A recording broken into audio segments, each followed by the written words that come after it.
Chanel.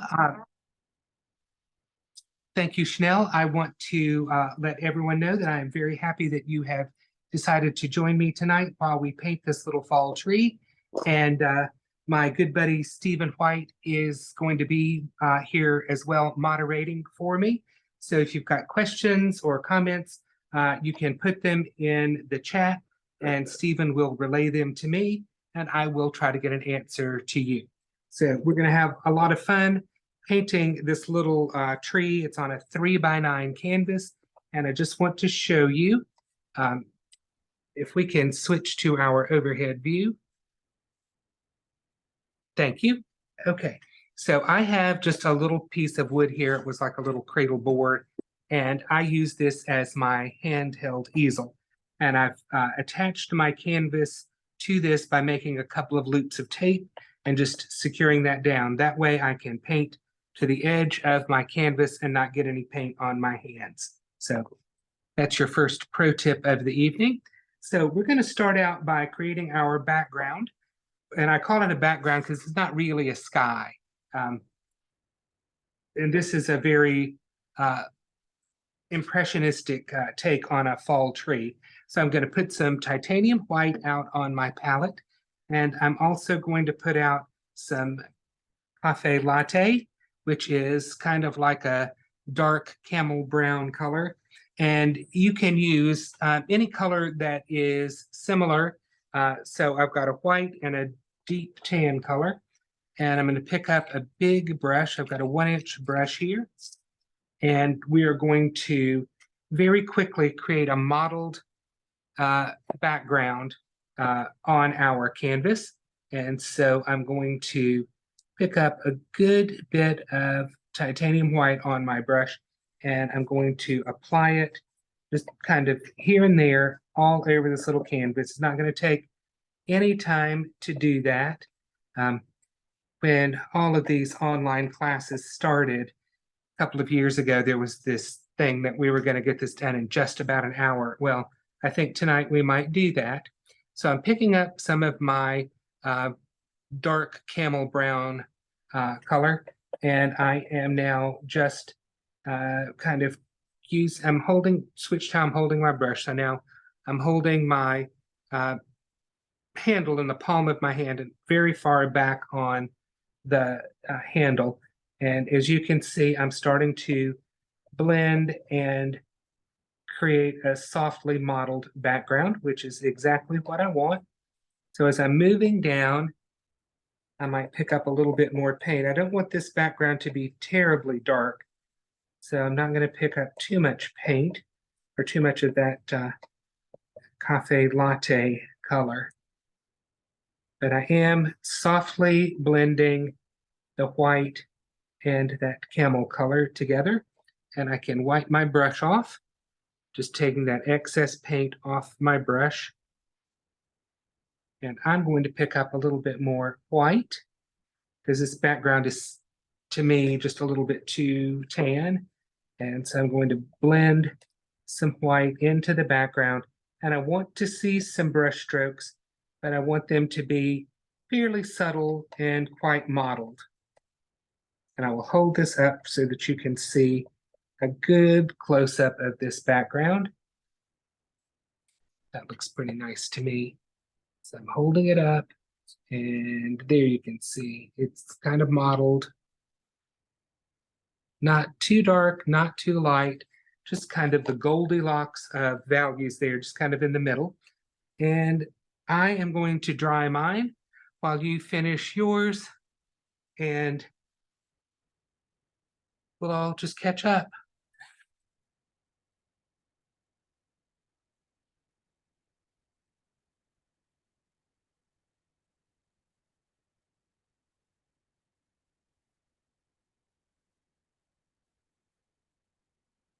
And as soon as you have finished your background, you can dry it as well.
Okay. Sorry about that extended drawing there, but we got it done. I'm going to set that big 1-inch brush aside, and I'm going to pick up the number 12 flat brush. And we are going to do a quick measure there. That's about 2 fingers up from the bottom. So 2 fingers up from the bottom, and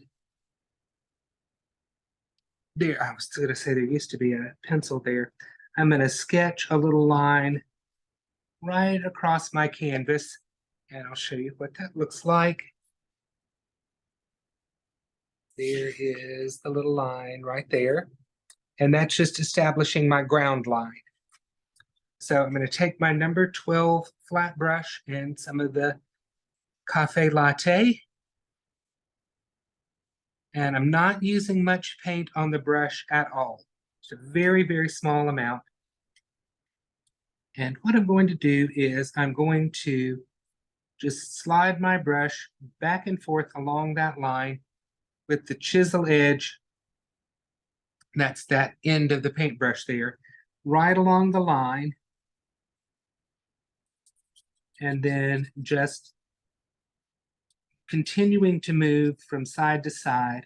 I'm sliding down the canvas and just creating a little bit of the illusion of some ground or dirt or whatever you want to call it, but it's there at the bottom of the canvas, and we'll get that to focus. There we go. All right, so that's just the dirt at the bottom of the canvas. And we're going to dry that.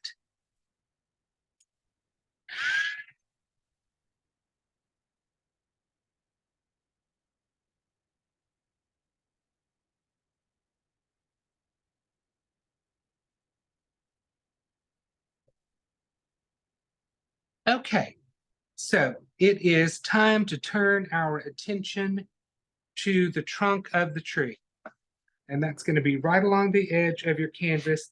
I did provide you with a printout, and you can use that as a guide, or you can eyeball it right along with me.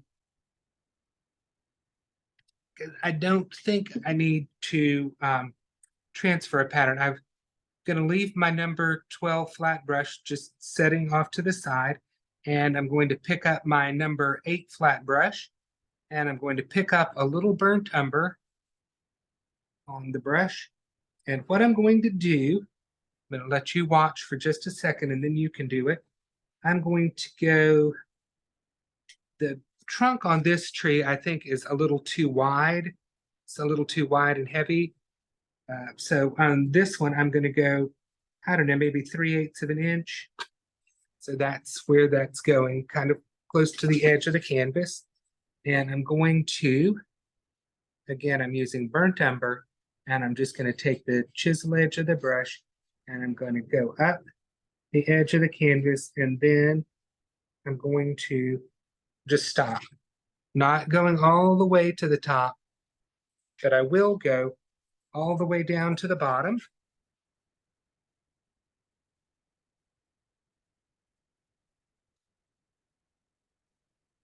And everybody's tree is going to be a little different.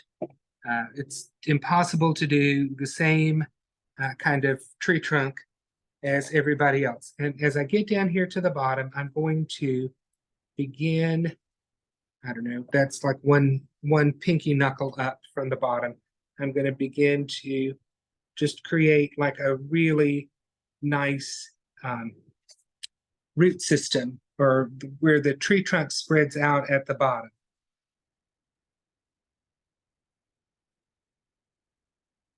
All right, so you can see how that tree trunk comes down and then spreads out a little bit at the bottom. And I'm going to very casually just stroke some burnt umber on this tree trunk. It doesn't need to completely cover the background that we painted on, but I'm just using quick brush strokes to give some darkness to the trunk, and we will kind of let that fade away as it comes up to the top of the canvas. So, oh, sorry about that. So you could see that I don't get my hand in there so we can focus a little better. So I don't have a completely solid trunk on my tree. And that's what we want right now. So I'm going to give you just a moment to get that much of your tree done.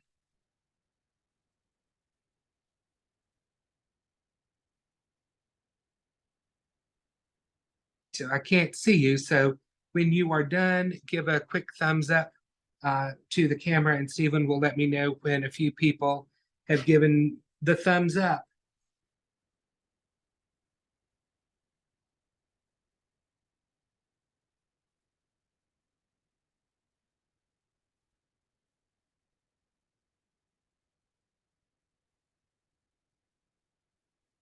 Let's not try to make a career out of getting some brown color on that tree trunk.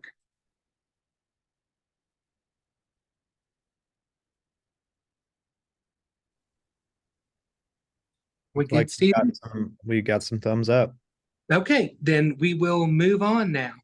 So using the number 8 flat brush, I'm going to create some of the main branches of my tree.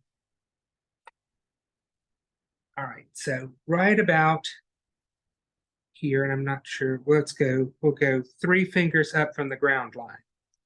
So 3 fingers up from the ground line, I'm going to create a little bit of a branch that goes up.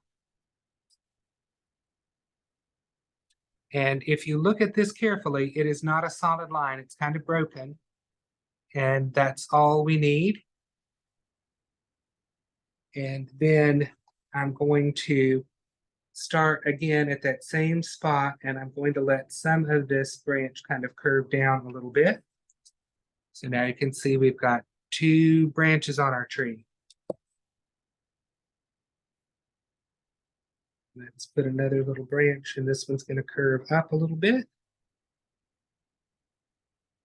And I'm going to put one more shorter branch up here like that. All right, so you can see we've got the big branches on our tree.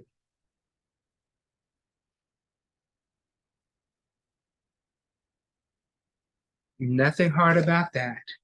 You don't need to get a liner brush out for this, because if you're using your flat brush and putting light pressure on, you'll create light little branches. All right, I'm going to use the chisel edge of the brush again, and I'm going to put some smaller branches on, and these are the radiating branches that shoot off from our main branch.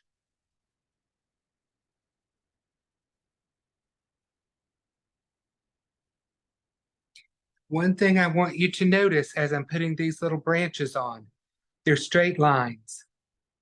I'm not doing a liner brush and creating kind of wavy little willowy, seaweedy looking branches.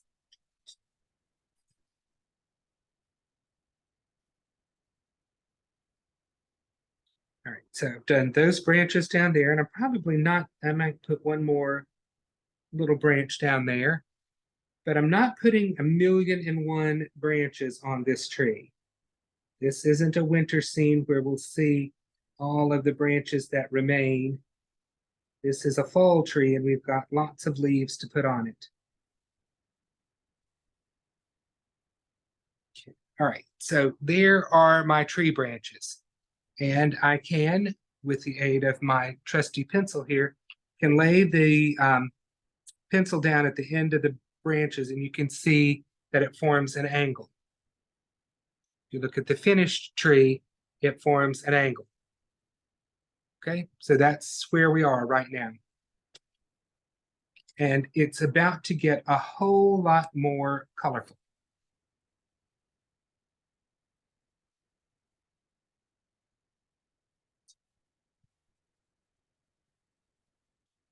So I'm going to put out a little Barnyard Red. If you don't have Barnyard Red, you can use any kind of rusty burgundy color that you have. I'm rinsing out my number 12 flat brush because I had a little bit of that cafe latte in there, and I want none of that in there, but I do want some water in my brush. So I've got a little puddle of water there. And I'm going to pick up a very small amount of Barnyard Red. And I'm going to go ahead and add some hot saffron to the palette as well.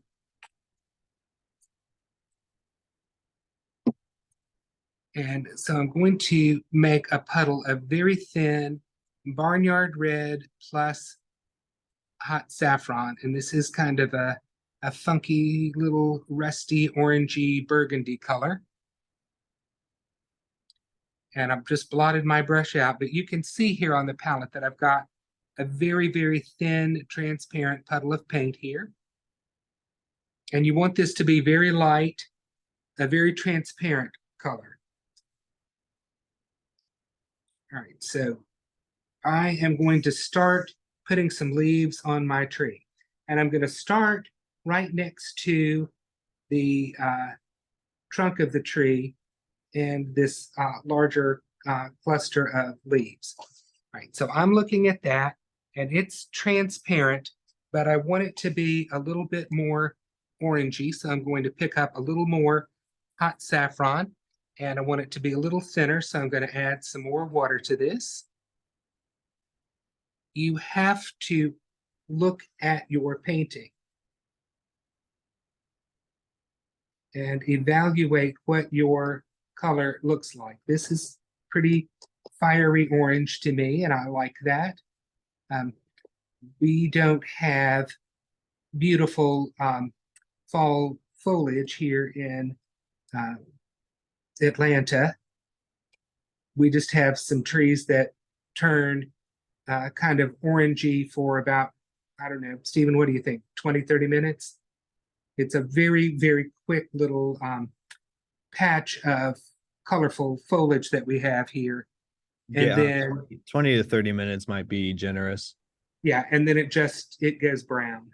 So I like to take a lot of artistic license with my fall trees. And you can see I'm holding the brush as far back on the handle as I can, and I'm tapping the corners of the brush on and really making sure that the outside edge of these masses of foliage is very transparent, and the outside edge of the tree should have a very lacy, irregular look to it. All right, if you think that your color might not be transparent enough, you can take your paper towel, shop towel, whatever, lay it down on the canvas and then rub, and you can lift an awful lot of color off like that. Do not rub your paper towel on your painting, you'll smear it everywhere. But if you simply lay it down and rub your hand, you will blot up any excess color or moisture that's on your canvas, and you will have transparent clusters of foliage, which is exactly what we're looking for. All right, so I'm going to let you do that and give you a moment to catch up with me.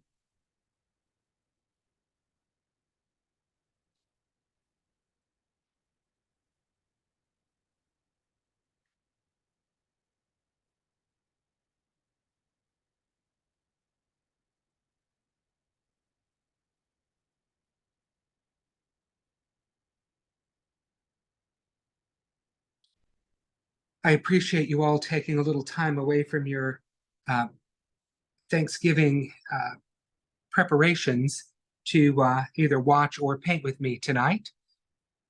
I know lots of you have a lot of things that you need to be doing, and I appreciate you spending a little time with us tonight. All right, so I hope that most everybody is almost done with this step, because I'm ready to move on to the next little stage, where I'm going to take some of this thinned down paint, and I'm going to pick up a bit more hot saffron and just a tiny bit of Barnyard Red, still kind of juicy. All right, and what we're going to do, once again, holding the brush as far back on the handle as we can, and we're going to be very casual, and we're going to start tapping and dabbing right over our tree trunk. And this color, which is a little rustier, a little fierier than what we started out with before, and there's a bit more opacity to this, and we're not quite going all the way out as far as we did with that very transparent color that we first applied.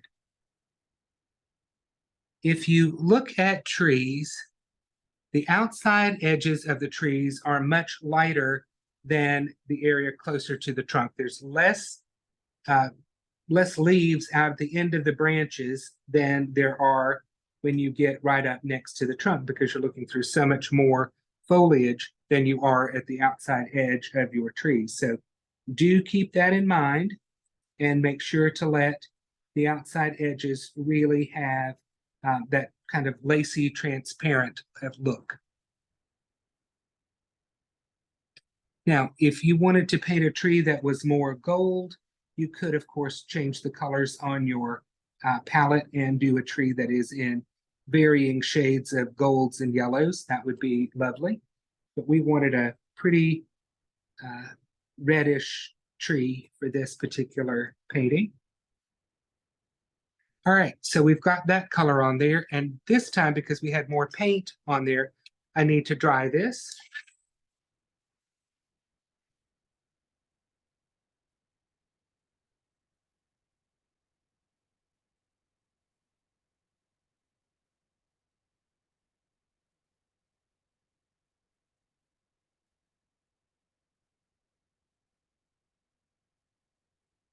Okay, now I'm going to take that same number 12 flat brush, going to wipe the paint out of it, and this time I'm going to just pick up some hot saffron by itself, no extra water, and I'm going to dab some really kind of reddish orange dabs of foliage on.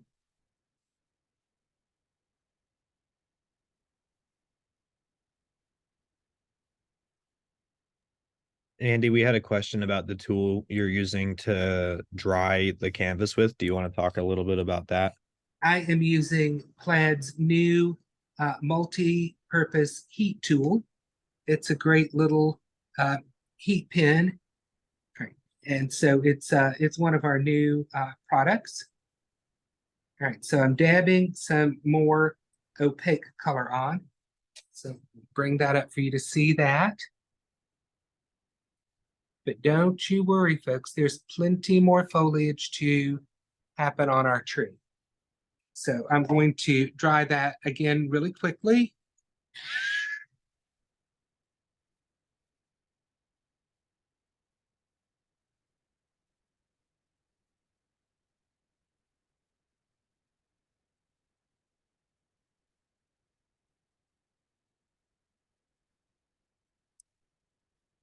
Okay, so I'm going to wipe my number 12 flat brush out, and I'm going to go into Barnyard Red, which is a beautiful, it's not really a rusty red, it's more of a rusty burgundy color, and I just love it.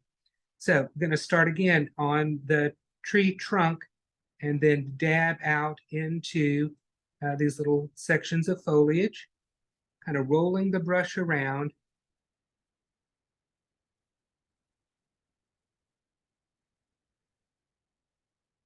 And making interesting little marks. That's what we're doing here.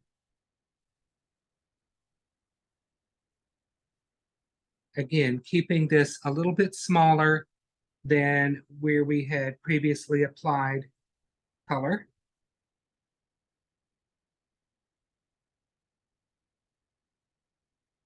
Do you see how I'm kind of rolling that brush around as I'm tapping? That's going to give me interesting shapes.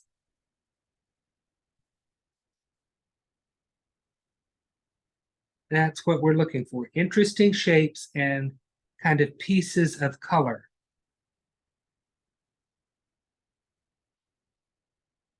If you have noticed, I have carefully avoided using one word to describe what we're painting.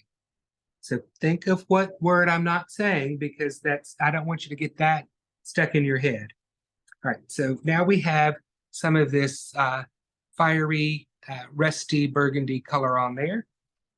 And I'm going to let this dry for just a second while I put out some true burgundy. And I'm also going to put out a little bit of sap green. All right, let's wipe out our number 12 flat brush. And I'm going to pick up some true burgundy by itself. And this is dry enough. It's not going to pose any problem.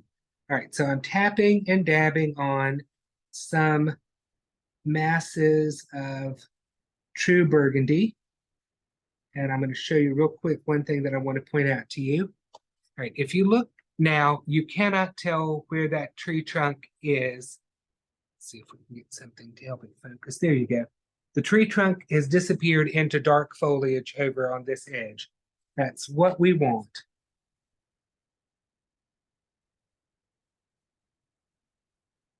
And we got that to happen without really worrying about it.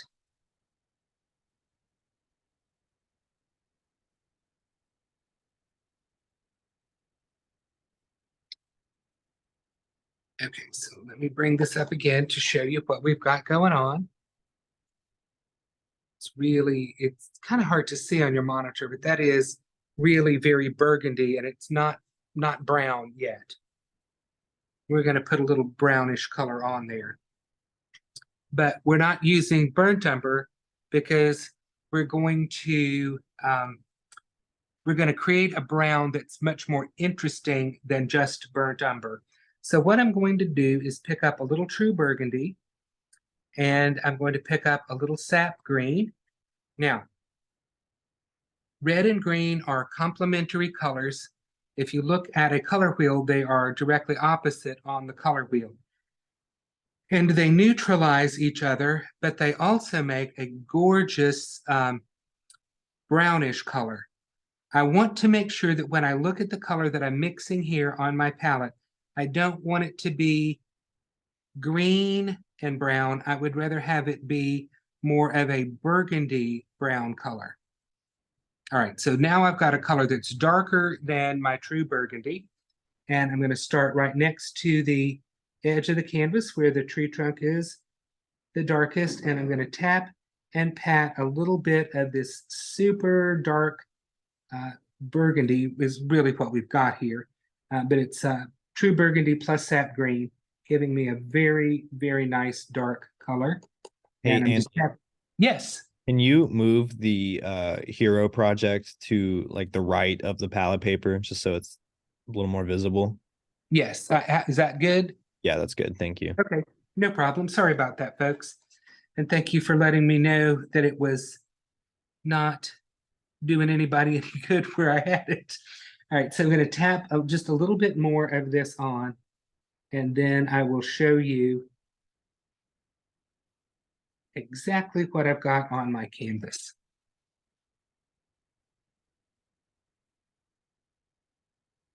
There you go. You could see all those colors that we put on. And I want to shift down to my little number 8 flat. And I always think of this as a very small brush. And what I'm going to do is take a little bit of the Barnyard Red on my brush. And I'm going to put some dabs of the Barnyard Red kind of at the bottom of the canvas.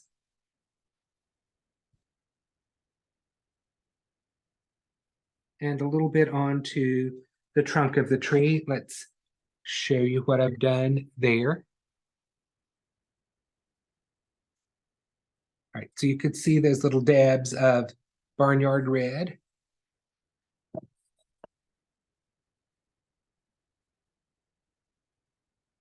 So for the first time, we're going to talk about leaves. So these would be like the illusion or the impression of some leaves that have fallen off of our tree and are collecting around the base of our tree. And so now I'm going to take some true burgundy and a little sap green, making that same kind of super dark burgundy color. And I'm going to put a few extra dabs of color right down at the bottom. Don't try to make these things special or worry about them too much. They are literally just some dabs of color.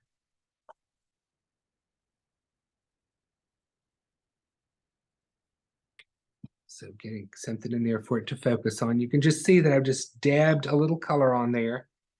And we've got our dark color. We've gone from light over to dark, from the lacy edge of our tree to where the foliage is much more dense as it comes in front of the trunk.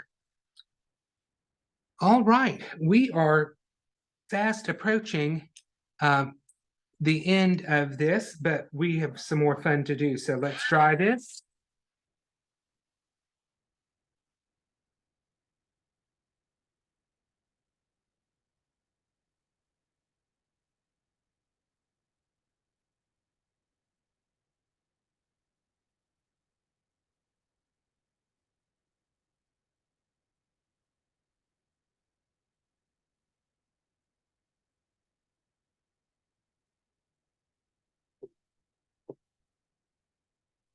Okay, that's dry enough. And what we're going to do is add a little pizzazz to our tree. And I'm going to use the very out of focus. There you go, the FolkArt Treasure Gold. And I'm using the color gold. This is one of the most beautiful acrylic golds that you can buy. This is not only metallic gold, it is virtually reflective. It is amazing stuff. If you don't have this in your collection of art and or craft materials, now's the time to get some. It's beautiful for so many different applications. And we are going to use it to enhance our tree here, or zhuzh it up a little bit. All right, so zhuzhing is a little phrase that's used around here quite a bit, and Stephen and I were laughing. The gold is FolkArt Treasure Gold and the color gold. So you could see here on our hero or finished sample, we've got some of that beautiful treasure gold. So what I'm going to do is use a flexible blade metal palette knife, and I'm going to pick up a small amount of treasure gold, and I'm just going to tap, tap, tap with the palette knife flat on my wax coated palette. That's going to make sure that I don't have too much paint on my brush. Well, it's not a brush, it's a palette knife, but it's a paint application tool. So what I'm going to do is, as Julia Child says, you have to have the courage of your convictions. So with another little tap on the palette, I'm going to start on the left-hand side of my canvas, and I'm just tapping and patting this very small amount of gold. Andy, while you're doing that, can we backpedal just a little bit? We had a question about what color you used on the left side of or edge of the canvas. That is burnt umber for my tree trunk. Got you. Thank you. Is that what we needed? I think so. Okay. All right. So tapping and picking up a little bit of gold, starting over on the left edge of the canvas. And I want to show you that I don't have that much gold on my palette knife. So not that much gold comes off on my tree. And I'm trying to hold this in the light in some way. And every now and then I think you get a little glimpse of the gold. There you go. There you can really see how much gold I have. Sorry for being a little clumsy and showing you that, but it's not a ton, but it makes a ton of difference. And I'm just adding a little extra because I feel fancy tonight. And I'm going to also take a smidgen of this gold and run it right down my tree trunk. Oh, let's see if I can show you that. There you go. There you see that gold that went right down the tree trunk. And I will say that that turned out much nicer than I had planned. So yay for me. And yay for you if you just have the courage to do that and not have too much paint on your palette knife. And I'm going to put a little dab or two right down at the bottom. And I'm going to not worry about that anymore than I already have. There you go. Can you see that little bit of gold? All right, so we've sprinkled a little bit of gold and we've added a little bit of gold into the tree. Like I said, I was feeling fancy and I think that gold made this whole tree just a little bit more magical. All right, so there is, you can see that super reflective gold. And I would finish my canvas with a nice gloss varnish.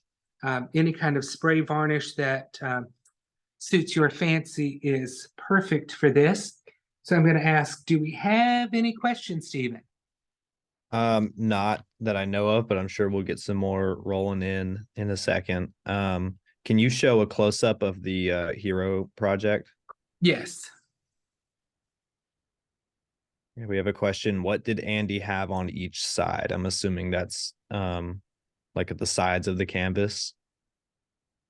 I'm not sure. Like Well, what colors? the background was cafe latte and titanium white. Okay, I think they're asking what you painted each side of your canvas. Like on the right side, did you paint it the same color as the background? Yes, the right side's the same as the background, and the left side, I did a really pretty crappy job of painting it brown. So that's what that is. And So we have another question. Is there any gold on the horizon line? no, there is no gold on the horizon. It is the gold is down at the bottom. So no gold here, but gold here. Gotcha. Okay. Anything else? I think that covers it. Okay, well, thank you all for being with us tonight for our fall tree. And I want to wish you all, Stephen and Chanel, a happy Thanksgiving. And we'll see you later on.